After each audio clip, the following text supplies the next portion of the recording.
गांव के किनारे एक पुरानी हवेली में लक्ष्मी अपने पति रमेश के साथ शादी के बाद पहली बार आई। हवेली का दरवाजा खुला और लक्ष्मी ने अंदर कदम रखा। उसकी लाल साड़ी की चमक थी, लेकिन हवेली की खामोशी में उसे अजीब सा डर लगने लगा। रमेश की माँ, जो सफेद साड़ी पहनी थी, लक्ष्मी को देख रही थी। उसकी आंखों में चिंता थी, जैसे वह लक्ष्मी में कोई रहस्य देख रही हो। हवेली के अंधेरे कोनों में एक डरावनी भावना थी। कुछ दिनों बाद हवेली में अजीब घटनाएं होने लगी। रात में अनजाने कदमों की आवाजें सुनाई देने लगी। एक रात रमेश जागा और देखा कि लक्ष्मी उसके पास मुस्कुराते हुए बैठी थी। उसकी आंखों में अजीब चमक थी। क्या हुआ? उसने घबराकर पूछा। लक्ष्मी ने कहा, मैं तुम्हारे लिए कुछ खास लाई हूँ। तभी उसके हाथों से नीली रोशनी निकली और ठंडी हवा चलने लगी। रमेश को लगा कि कुछ ठीक नहीं है। गांव में बातें होने लगीं कि लक्ष्मी के परिवार पर एक पुराना श्राप था। गांव वालों ने पंचायत बुलाई और लक्ष्मी को बुलाया। सबकी नजरें लक्ष्मी पर थीं, जो अपनी लाल साड़ी में खड़ी थी। रमेश ने कहा, हमें इसे खत्म करना होगा।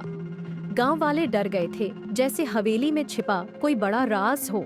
रमेश ने एक पुरोहित को बुलाया और लक्ष्मी को श्राप से मुक्त करने के लिए पूजा शुरू की। जैसे ही पुरोहित मंत्र पढ़ने लगा, लक्ष्मी की छाया उसके शरीर से अलग होने लगी।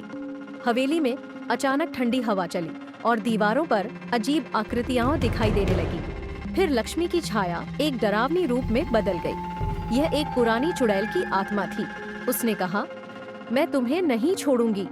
और हवेली की दीवारें उसकी चीख से गूंज उठीं। रमेश और लक्ष्मी ने जैसे ही हवेली से बाहर कदम रखा, खिड़कियां अपने आप जोर जोर से खुलने लगीं। हवेली के अंदर से ठंडी हवा चलने लगी, मानो हवेली उन्हें जाने नहीं देना चाहती। लक्ष्मी ने घबराते हुए कहा, हमें यहाँ से तुरंत भागना चाहिए। उसी पल लक्ष्मी की छाया गहराई से चीख उठी। इस चीख ने उनके दिलों में डर भर दिया। उन्हें समझ आ गया कि कुछ रहस्य हमेशा उनके साथ रहेंगे। हवेली के दरवाजे धीरे धीरे बंद हो रहे थे और पीछे से एक और साया दिखी। वे जान गए कि इस जगह का साया कभी भी पूरी तरह उन्हें नहीं छोड़ेगा। अगर आपको ये कहानी अच्छी लगी हो तो कृपया हमारे चैनल को लाइक, शेयर और सब्सक्राइब करें। आपके लाइक और सब्सक्राइब से हमें और भी ऐसी ही कहानियाँ बनाने की प्रेरणा मिलती है। धन्यवाद।